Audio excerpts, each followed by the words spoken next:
आतापर्यंत आपण पाहिलं,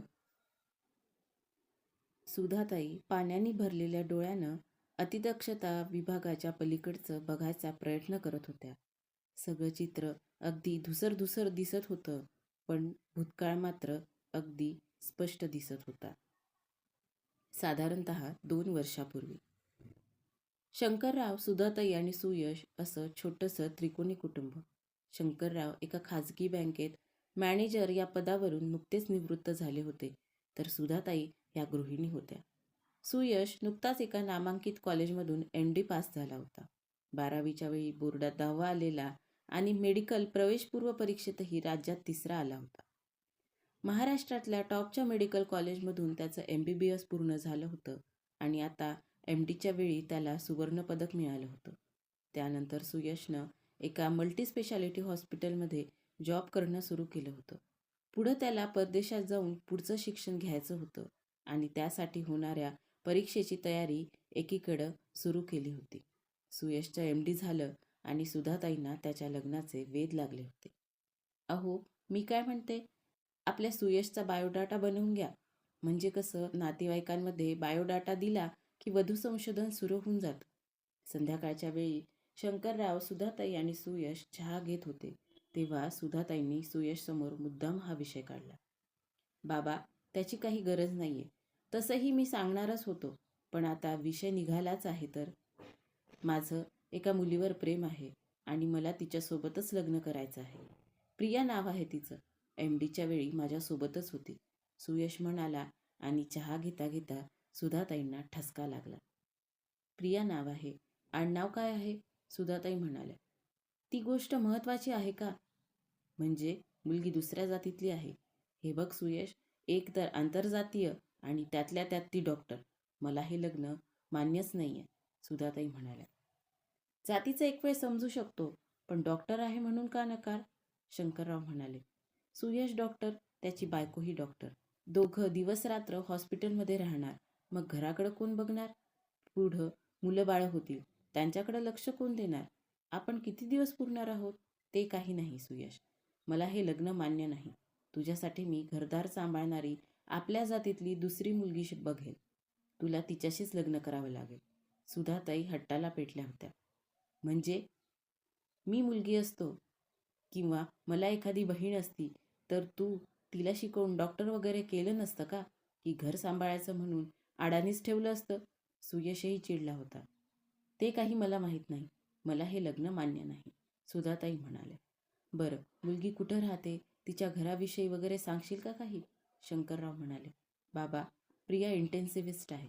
हॉस्पिटलमधला अतिदक्षता विभाग असतो ना, ICU म्हणतात त्याला, तो प्रियाच्या अंडर येतो. तिथली मुख्य डॉक्टर.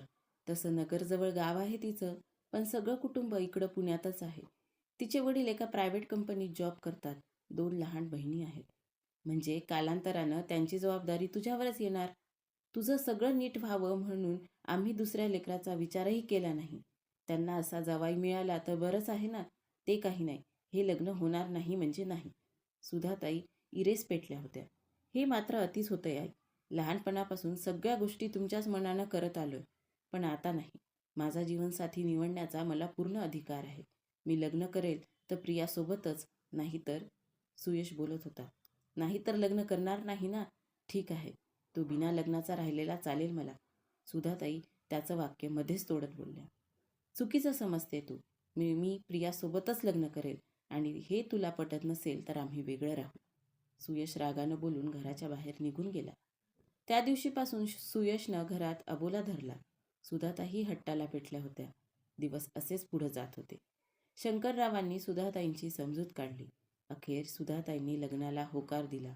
आपल्या एकुलत्या एका मुलाचं लग्न थाटामाटात व्हावं असं सुधाताईंचं स्वप्न होतं, पण सुयशनं रजिस्टर पद्धतीनं लग्न करून त्यांचं हे स्वप्नही तोडलं होतं.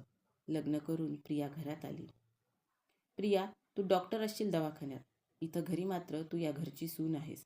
त्यामुळं घरातली सुनेची सगळी कर्तव्य तुला पार पाडावी लागतील. सुधाताईंनी प्रिया घरात आल्या आल्या तिला सक्त ताकीद दिली.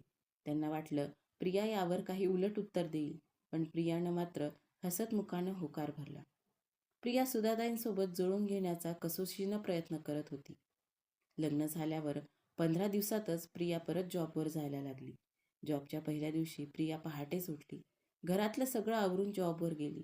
12 तासांची ड्युटी करून घरी परत आली. तिचा दिवस खूप दगदगीचा गेला होता. घरी परत आल्यावर प्रिया सोफ्यावर डोळे मिटून बसली होती. प्रिया, दवाखान्यातून आल्यावर आधी आंघोळ करत जा. ICU मध्ये काम करते ना तू, तिथं रोजच कुणी ना कुणी मरत असतं, हो ना? मग काही संस्कार वगैरे आहे की नाही? शेजारी पाजारी कोणी मेलं तर तिथं जाऊन आल्यावरही आपण आंघोळ करतोच ना. तू तर मुर्द्याला हात लावून येतेस. इतक्यात सुधाताई तिच्यावर ओरडल्या. प्रिया तिथून उठून सरळ बाथरूममध्ये गेली. मला नाही म्हटलंस कधी आंघोळ करत जा. मी पण दवाखान्यातच जातो. सुयश त्याच्या आईवर चिडला होता. कारण तुला स्वयंपाक पाणी करावं लागत नाही, सुधाताई बोलल्या. सुयशसोबत त्यांचा खूप वाद झाला. सुयश बेडरूममध्ये आला. प्रिया आंघोळ करून बाहेर आलेली होती. तिनं कर म्हटलं आणि तूही केली का लगेच आंघोळ? सुयश प्रियावर चिडला. बरोबर आहे रे त्यांचं. एका दृष्टीनं बघ ना, आपण दवाखान्यात जातो. किती व्हायरसेस आणि बॅक्टेरिया असतात तिथं. सगळे आपल्या अंगावर बसतच असतील ना. घरी आल्यावर आपण आंघोळ केली तर आपल्याला आणि घरातल्या लोकांना इन्फेक्शन होणार नाही. प्रियानं तिच्या सासूचीच बाजू घेतली. सुयशला मात्र हे बिलकुल पटलं नव्हतं. सासूची बाजू घेणारी तू पहिलीच सून असशील. बरं, कामाला बाई लावायची आहे का नाही? रात्रीचे 10 वाजत आले. अजून घरात स्वयंपाक झालेला नाही. आई हे मुद्दाम करते. ती स्वयंपाक करू शकली असती. पण जाऊ दे, तुलाच हौस आहे. कर आता एवढी थकून आल्यावर. सुयश अजून चिडला.